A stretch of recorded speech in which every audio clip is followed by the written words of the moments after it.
Thanks for your company. The details now. JoyNews' visit to the site, believed to be the final holding point of the two kidnapped Canadian young ladies rescued at Kenyasi-Achiase review. Their captors kept them in unhygienic conditions. A two-bedroom apartment at a bushy and marshy new settlement in the Kwabre East municipality appears to have been unoccupied long before the kidnapped ladies were taken there. Bowls of cooked food, for days in a room, was also in the room, and it's unclear who served the food and for whom, but a police source says the victims may have rejected the food from their captives. Ohiming Terry has more.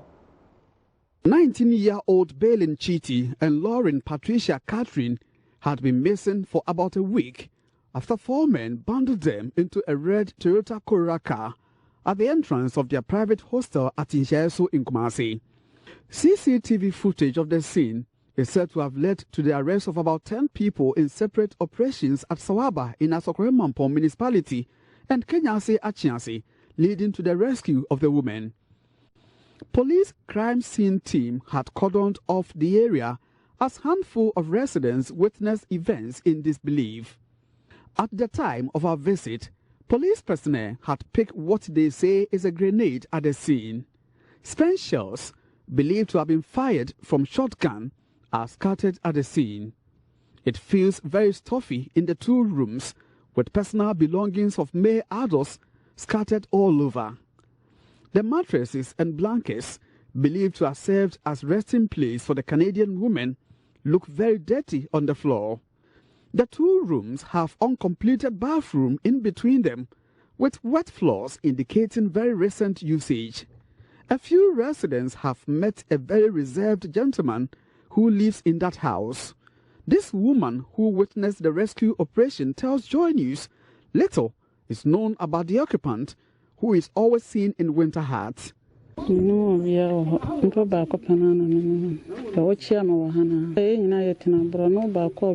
only one gentleman who lives in the house.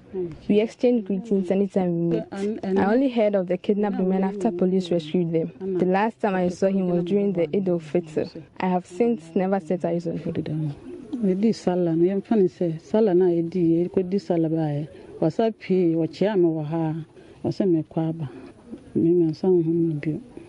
Her narration was corroborated by another resident. I am surprised someone chose to bring the kidnapped women here. I can't even imagine it. I saw phones and unwholesome food, including noodles, in there. It baffles me how someone will bring them here. From Kenyasi-Achiase for JoyNews, Ohiming reporting.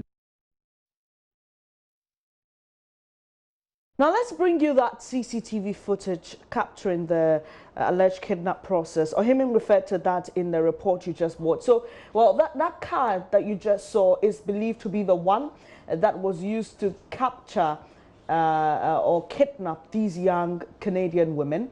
And so, yes, that one just went past. And so you can see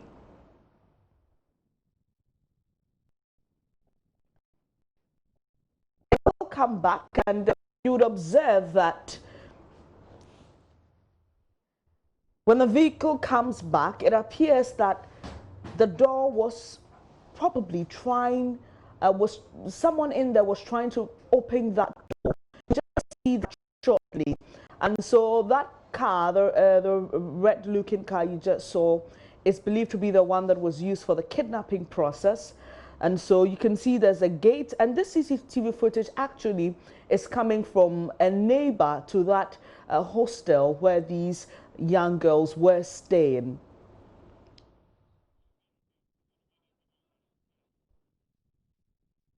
So you can see, all right, the car is coming back. If you watch closely, it appears someone may have been trying to open the door there, and it's believed that these were the young girls trying to escape this particular incident, or their captors.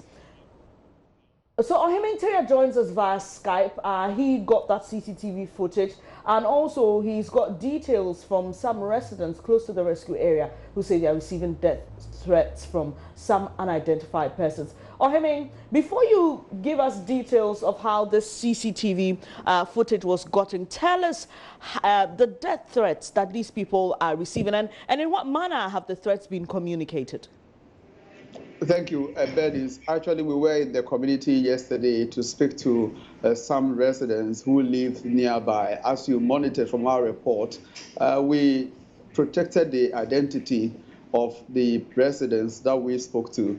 But there are reports that some other media houses also went to the community, spoke to some residents, and actually did not protect their identity in that regard.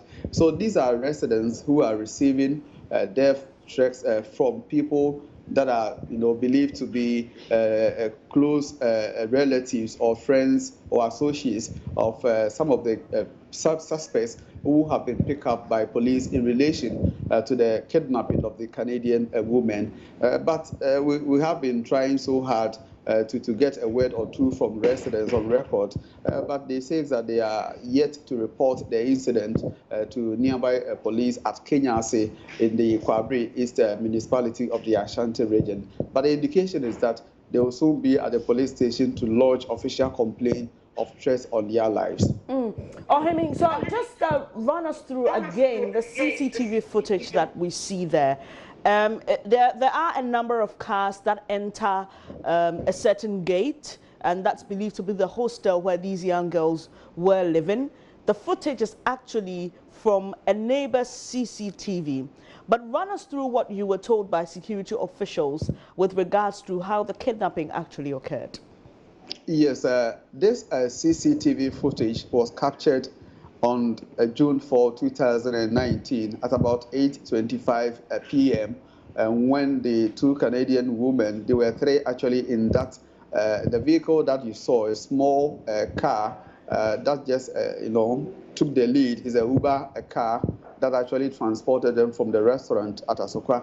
So the next adjoining house is the one that has a CCTV camera, so it captured them as the vehicle, entered. Immediately it parked in front of the hostel. Then the red Toyota Corolla car which has also been trailing them from Asokwa, also alighted. Also stopped just by that small car or the Uber car, and immediately the women got down. They bundled them into the vehicle. The Uber car actually took the lead first, and then the red Toyota car also took a turn to the opposite direction, and you could see that somebody was struggling to open the door, whilst the other was also struggling to close it. So what we do know from the security operatives is that this is the CCTV footage that did the magic, though there are two separate CCTV footages. One captures the vehicle's movement from Ahojo roundabout to Kenyasi-Achiase, a popular spot that majority of Kumasi residents refer to as MTN Junction, before they entered the Royal Golf Club area towards the Kumasi Rhetoric Park direction. Oheming, so tell us more about those who've been picked up now. Do we know who they really are? There's a lot of speculation about how some of these people are affiliated to some well-known persons or political parties or figures. Tell us what we know about the suspects. It is widely been speculated in Kumasi that one of them, identified as Seidu Yakubu Mba, who yesterday we said was an ardent Asante Kotoko supporter, is actually, had or flirted with the NDC, and both the NDC and MPP in Kumasi specifically. First, he was one time a polling agent for the New Patriotic Party in the Menchia North constituency, and then switch come to the National Democratic Congress in Kumasi, that's the NDC, and also flirted with them.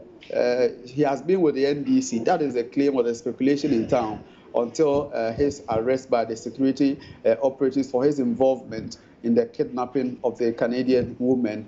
This has been speculated, and what we do know is that the Delta Force, for instance, pro-MPP vigilante group had already issued a statement claiming that this Seydou Mba gentleman is not a member of their team, though there has been speculation that he used to be a member. They have cleared the air that he is not a member. And just this morning, we are learning that the National Democratic Congress will want to organize a press conference to that effect, and also set what they call set the records straight. So the arrest of these suspected kidnappers seems to have been politicized in this part of the country. But the security agencies have indicated that, crime has no political color, and they will want to treat every member of the gang as a criminal, provided they are found guilty by a court of competence jurisdiction, as they interrogate, pick evidence, and then put them before court. But beyond this, we also know some names have come up. Apart from this gentleman whose name has come out, there are some names, but the security operatives wouldn't want us to put the names out because there are suspicion that more people could be involved, and they could be looking for more suspects in the kidnapping case. Ohiming, do we know what next with regards to the suspects? My checks from the BNI headquarters indicate they are being thoroughly interrogated. As of yesterday, they started the interrogation right when they were flown from Kumasi to Accra via the Air Force chopper.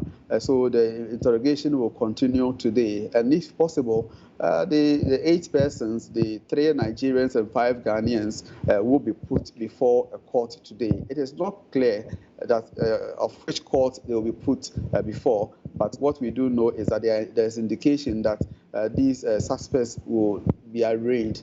So let's keep our fingers crossed as we continue to pick information from the security operatives. And in another breath, we are also told that the Uber driver who was being held to support or help police investigations has already been granted bail. It is not clear when he was granted bail, just that police says he was helping police in their investigation and was not being kept as a suspect. Thank you very much, Ohiming Teria. We would come back to you when there's more to report from the Ashanti region capital, Kumasi.